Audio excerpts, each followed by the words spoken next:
Allier plaisir et apprentissage? Pourquoi? Comment? Découvrez comment la ludopédagogie révolutionne la formation en développant les compétences essentielles pour réussir dans le monde professionnel, les soft skills. En route pour un épisode captivant qui transforme le jeu en un véritable atout professionnel.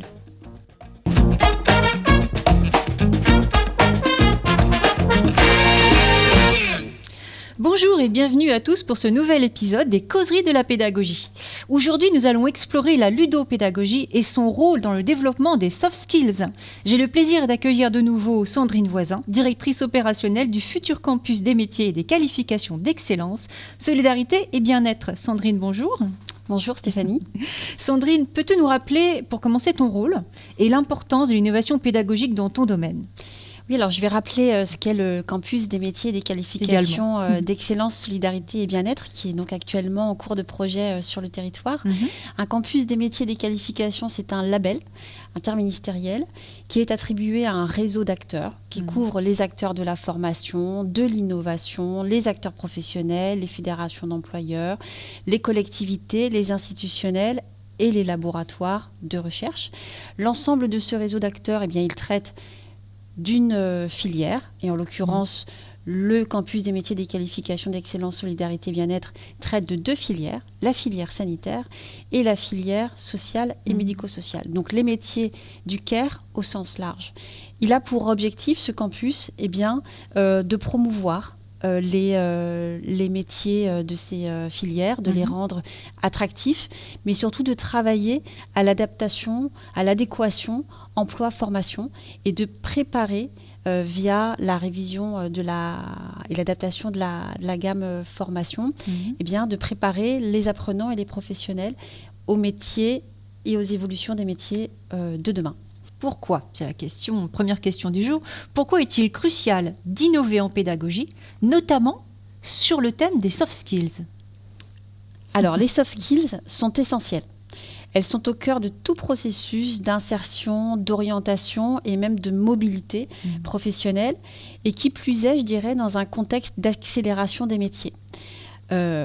Si nous savons aujourd'hui que 65% des écoliers, une fois diplômés, pratiqueront des métiers qui n'existent pas encore aujourd'hui, ça veut dire que cela implique des capacités à évoluer, à apprendre, à réfléchir, à agir et à interagir dans un contexte qui finalement est en perpétuel mouvement. Les soft skills, c'est un ensemble de savoir-être et de savoir évoluer quelque part, qui induit la manière dont on va gérer la relation à soi, la relation à l'autre et la relation à cet environnement, que cet environnement soit celui de la formation professionnelle ou celui du milieu professionnel en lui-même. Donc, dans les métiers du care, qui sont pour certains des métiers en tension avec des difficultés de recrutement, je pense notamment à la filière sociale et médico-sociale, les soft skills revêtent une importance encore plus grande.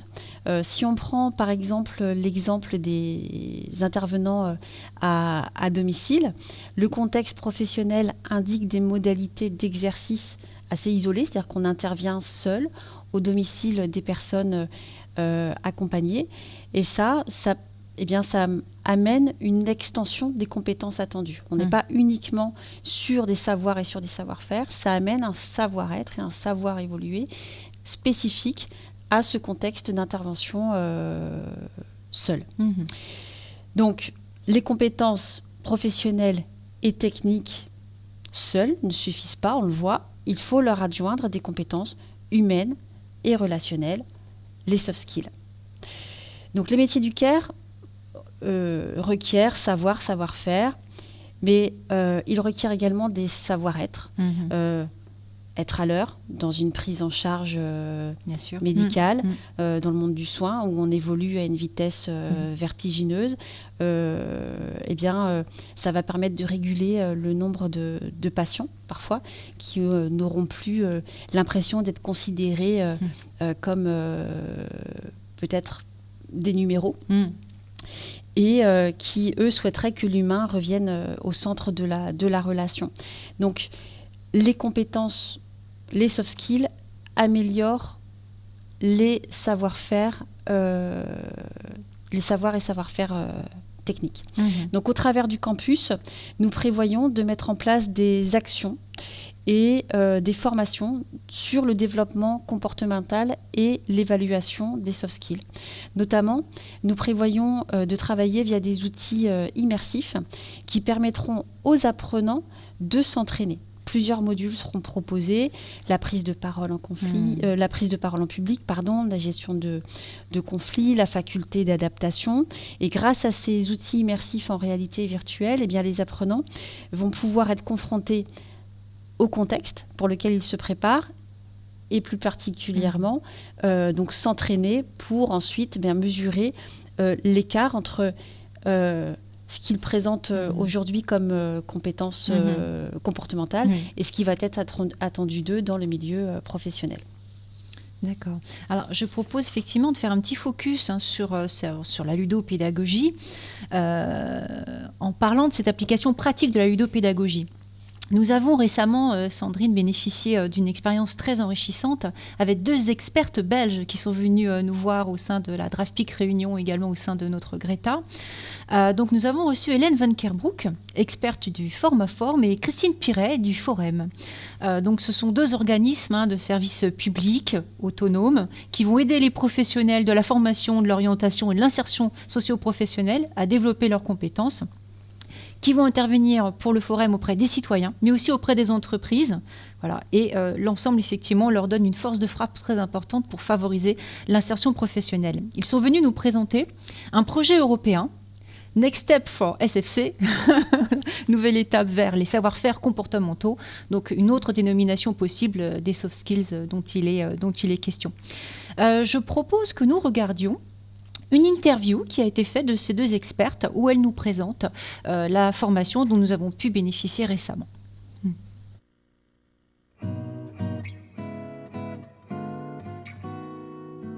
Je suis Christine Piret, je viens du Forem et je suis experte soft skills au Forem. Moi c'est Hélène Van Kerbroek et je suis experte pédagogique chez Formaform en Belgique. Alors l'objectif de la formation, c'était implémenter la méthodologie et les outils SFC. Ces outils sont issus de projets européens successifs, on en est au 3e. Et donc cette idée de pouvoir, dans votre territoire, implémenter nos outils. Alors SFC, donc, c'est une nouvelle méthodologie qui réunit des partenaires européens, donc implémentée en Italie, en France, en Belgique, au Portugal, en Espagne. Il y a d'autres méthodologies, mais en tout cas, elle a le mérite d'être développée par des partenaires européens. Alors on a travaillé pendant 4 jours et chaque jour était plutôt constitué d'une dizaine de participants, donc chaque fois dans des antennes différentes avec des profils et des fonctions assez variées. Je dirais peut-être une 40aine de participants, quelque chose comme ça. Oui. Résultat très riche, très intéressant. Donc la plupart des participants, ils avaient suivi une formation en ligne avant, donc le MOOC qui est lié au projet européen dont Christine vient de parler.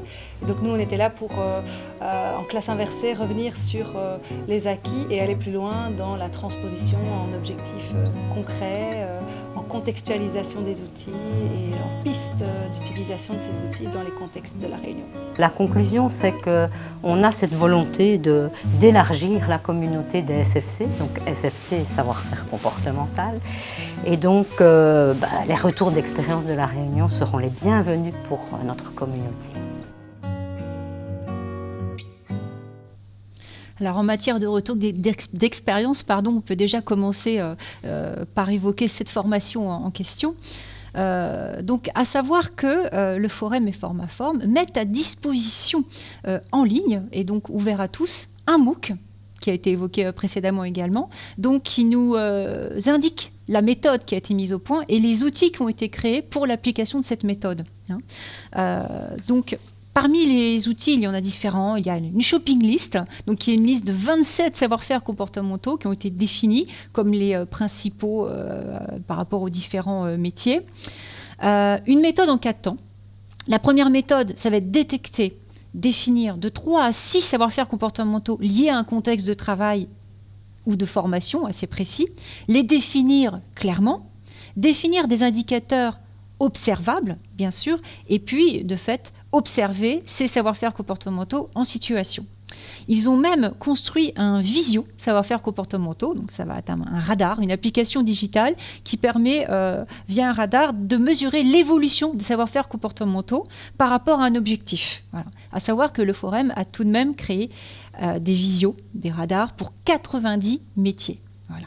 Il y a également un jeu, Chasseur de job. Sandrine, est-ce que vous pourriez nous en parler un peu de ce jeu ? Bien sûr, puisque ce jeu, nous avons eu donc l'occasion de l'éprouver, Chasseur de job, donc qui est développé par le Forum et Formaform. Chasseur de job, c'est un jeu dont les applications sont assez nombreuses, telles que vous l'évoquiez, Stéphanie. Il peut être utilisé dans un processus d'orientation, comme dans un processus de formation professionnelle ou encore de recherche d'emploi. Donc, on le disait, les applications sont nombreuses. Le principe du jeu, il est le suivant. Sont réunis autour de la table des personnes qui sont à la recherche d'un job et qui vont pour cela postuler à plusieurs entretiens d'embauche. Chaque joueur reçoit des cartes métiers qu'il utilisera durant toute la partie. Et ensuite, le premier joueur va retourner des cartes correspondant donc à des soft skills sur la table. Par exemple, l'esprit d'équipe, le sens de l'organisation, l'autonomie, la faculté d'adaptation, la maîtrise de soi, la communication. Donc, les soft skills seront au nombre de 3 sur la table. Donc, on va en choisir 3 sur celles que j'avais gardées. L'esprit d'équipe, le sens de l'organisation et l'autonomie. C'est le hasard qui les a déterminés ici. Et puis ensuite, lorsque le premier joueur a retourné donc, ces cartes soft skills qui vont être la base du jeu, eh bien, chacun va recevoir un lot de cartes métiers pour lequel il va devoir donc, préparer un entretien d'embauche. Donc des cartes métiers, je vais en prendre une ici pour exemple. Il y a 2 métiers. On en voit une qui est surlignée sur fond blanc et une autre qui est surlignée sur fond rouge. Donc celle-ci, 2 métiers. Père Noël, c'est exactement. ça, il y a un principe. Intéressant. C'est que ce sont 2 métiers, l'un totalement inventé, loufoque, fantaisiste, et l'autre réel, puisque c'est le métier d'aide-soignant sur lequel le joueur va devoir s'exprimer. Donc de façon générale, la façon dont ça va se dérouler, le joueur va sur un temps de 2 à 3 minutes défendre sa candidature en mettant en avant les soft skills qui sont attendus pour exercer le métier qu'il vise, mais également en s'appuyant sur les 3 soft skills qui ont été tirés donc, par le premier... Définis comme essentiels pour le métier en question. Voilà, c'est ça. Par exemple. Et donc là, les métiers fantaisistes, comme vous le disiez Stéphanie, ils sont surtout là pour, on va dire, désamorcer, lancer le premier tour qui va être un premier tour quelque part d'entraînement. Un effet brise-glace. C'est ça, ça va être un effet brise-glace totalement. Parce que lorsqu'on se lance sur... le métier d'apprenti Père Noël, j'en ai gardé d'autres parce qu'ils étaient sympas. Le dentiste pour requin, le chirurgien cardiaque pour lombric. Bon voilà, ça permet effectivement de briser la glace et de rendre l'exercice suivant beaucoup plus intéressant puisqu'après, on va leur demander de défendre leur candidature pour un métier d'aide-soignant, pour le métier de médecin, de pharmacien, de puériculteur. Alors là, j'ai conservé les cartes qui concernent bien évidemment les filières sanitaires et sociales, mais vous le disiez, Formaform et le Forum ont travaillé sur un grand nombre de secteurs d'activité. Donc les cartes métiers qui composent ce jeu concernent au final tous les secteurs d'activité. Moi, je n'ai conservé ici que celles qui m'intéressent. D'accord. Voilà. Donc, suite à l'entretien d'embauche qui va se faire en situation de groupe, le groupe va voter et va élire celui qui aura défendu la meilleure candidature. Voilà, c'est le principe du jeu. Donc pour gagner la manche, il faut avoir convaincu les autres que le métier pour lequel il a passé l'entretien est celui pour lequel il a le mieux mobilisé les soft skills en question. Et donc ce jeu, il repose surtout sur un principe fondamental, c'est qu'il est possible de travailler les soft skills. Là, elles se travaillent par le jeu, mais il est possible de les travailler. Et donc, au travers d'un jeu, on va placer l'apprenant dans des situations qui vont permettre aussi d'observer les soft skills développés, la capacité à prendre la parole, la capacité, l'autonomie, le leadership, et bien ensuite de la placer en situation réflexive par rapport à la situation qu'elle aura rencontrée au-delà même du jeu. D'accord. Oui, donc on entend bien effectivement qu'il y a cet aspect de jeu qui procure, du plaisir et puis ce côté challengeant, mais on a évidemment des objectifs sérieux derrière cette activité. C'est un jeu sérieux. Voilà, tout à fait. Alors, il y a un autre point commun entre votre vision, Sandrine, et celle de Formaform et du Forum, c'est la définition qui est faite de la compétence. Vous évoquiez tout à l'heure la nécessité de combiner des savoirs, les connaissances, les savoir-faire, les gestes vraiment professionnels, et les fameux soft skills, savoir-faire comportementaux. Donc, eux aussi, effectivement, se sont basés sur le modèle de définition de la compétence d'Henri Boudreau, où il définit clairement que si on associe simplement le savoir et le savoir-faire comportemental, on est simplement connaissant. Si on associe simplement le savoir avec le savoir-faire, on sera performant. Voilà. Le savoir-faire et le savoir-faire comportementaux, on va être exécutant, très bon exécutant. Mais si on combine les trois, le savoir, le savoir-faire, le savoir-faire comportemental, on devient véritablement compétent en contexte. Voilà, ça, je pense que c'est quelque chose d'absolument essentiel. Alors, Sandrine, pouvez-vous nous expliquer comment les principes de la gamification, comme ceux de Karl Kapp, peuvent être appliqués à la formation professionnelle? Alors, peut-être un petit retour rapide sur l'évocation de Karl Kapp, donc, qui a défini un lien entre les mécanismes d'apprentissage et la gamification. Voilà. En disant que dans des contextes non ludiques, on pouvait effectivement utiliser la gamification pour améliorer l'engagement, la motivation et en fin de compte, ce que l'on recherche absolument, c'est l'efficacité dans l'apprentissage. Tout cela en combinant 8 éléments, 8 ingrédients essentiels, dont 2 que nous avons déjà évoqués, le challenge. Voilà. Dès qu'on se met dans un jeu, qu'il a quelque chose à remporter, être le meilleur, être l'élu, on va renforcer l'engagement et stimuler l'intérêt de l'apprenant. Le fait qu'il y ait des récompenses qu'on a évoquées également, être le gagnant, on va renforcer un comportement positif, augmenter la motivation, que ce soit être le premier d'un classement, gagner des points, obtenir des badges. Le fait qu'il y ait du plaisir, un moteur essentiel également de plaisir, parce que ça va maintenir encore une fois l'engagement, la motivation, mais aussi faciliter la mémorisation. On sait très bien que la mémorisation est associée aussi à des émotions, et l'émotion du plaisir a un impact majeur sur la mémorisation et l'apprentissage. Le fait qu'il y ait des règles pour structurer évidemment tout de même le jeu et canaliser cet engagement que nous avons généré. Le fait qu'il y ait bien un objectif clairement défini pour que le jeu ait du sens. Le fait qu'il y ait des feedbacks, un retour immédiat pour maintenir la motivation et pouvoir réajuster éventuellement sa stratégie. 2 autres ingrédients essentiels, le fait qu'on puisse visualiser sa progression, toujours dans l'idée de maintenir l'engagement. Et enfin, favoriser l'autonomie. En laissant un certain degré de choix, on va donner un sentiment de contrôle à l'apprenant et ça va générer cette motivation tant recherchée qui est la motivation intrinsèque. Voilà. Donc à partir de là, je peux reprendre ma question. Quel est votre point de vue là-dessus, sur ce lien entre ces grands principes et comment on peut les appliquer à la formation professionnelle ? Bien, vous venez de le dire, Stéphanie, la gamification, elle entraîne de nombreuses vertus, telles que l'engagement des apprenants, la favorisation de la mémorisation. Elle induit également la collaboration. Ce sont autant d'arguments qui vont dans le sens de son exploitation en formation, voire même lors d'étapes d'orientation, telles que nous l'évoquions tout à l'heure.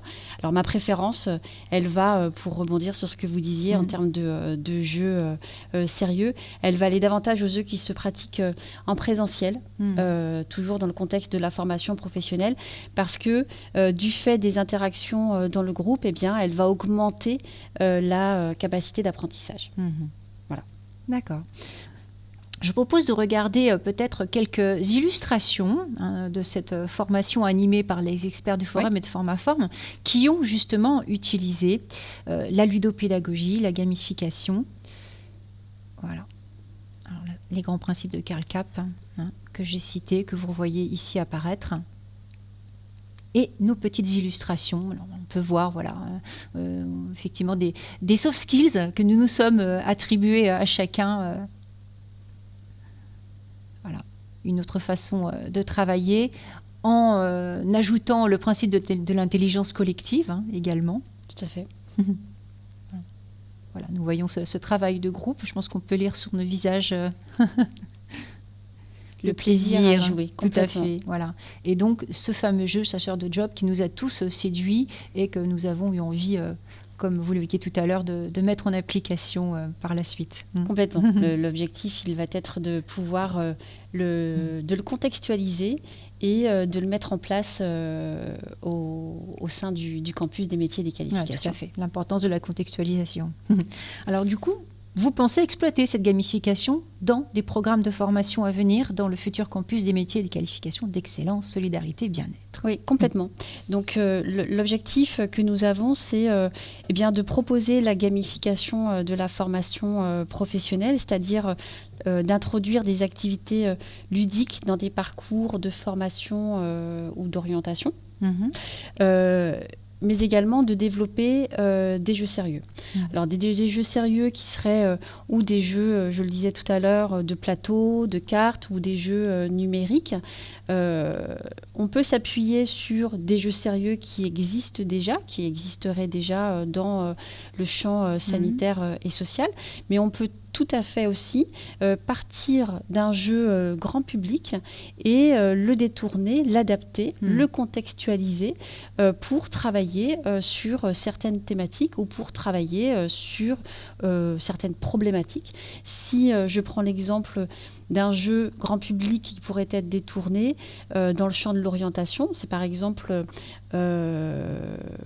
un jeu qui permettrait à la fois de travailler sur d'identifier les prérequis pour entrer en formation ou les prérequis métiers, les compétences comportementales qui sont attendues pour exercer tel ou tel métier, les poursuites de parcours envisageables, les évolutions de carrière. Enfin voilà, on peut sur un panel très large et en s'appuyant sur des jeux existants, amener ces éléments-là donc différemment par le jeu, c'est apporter des connaissances, sinon de travailler des compétences telles que les compétences comportementales, telles qu'on le disait tout à l'heure.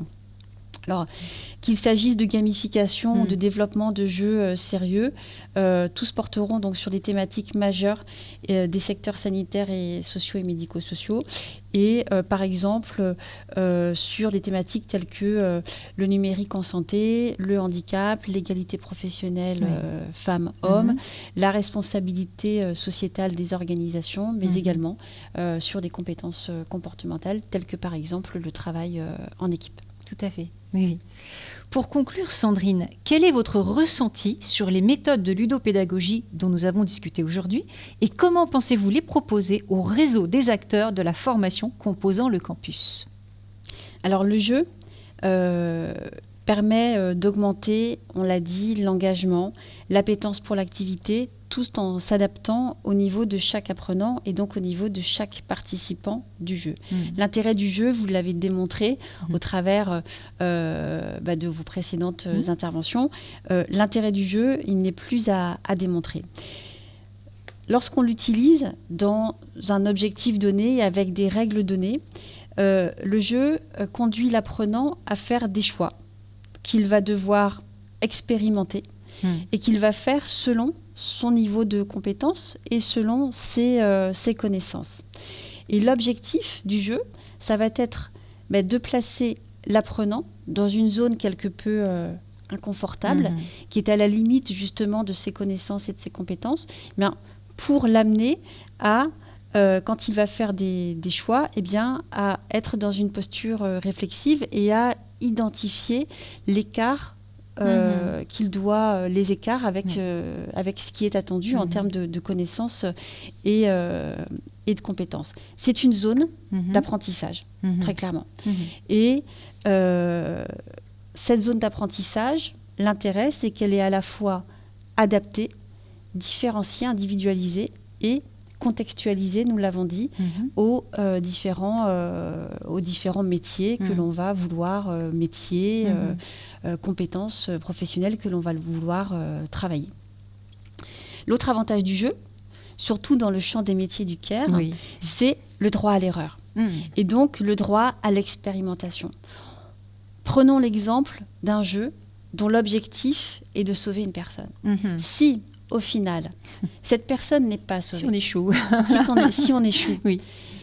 Droit à l'erreur, droit à l'expérimentation. Le fait de pouvoir s'entraîner, de pouvoir réessayer, expérimenter à nouveau, eh bien, déjà va permettre de gagner en confiance ensuite sur le terrain.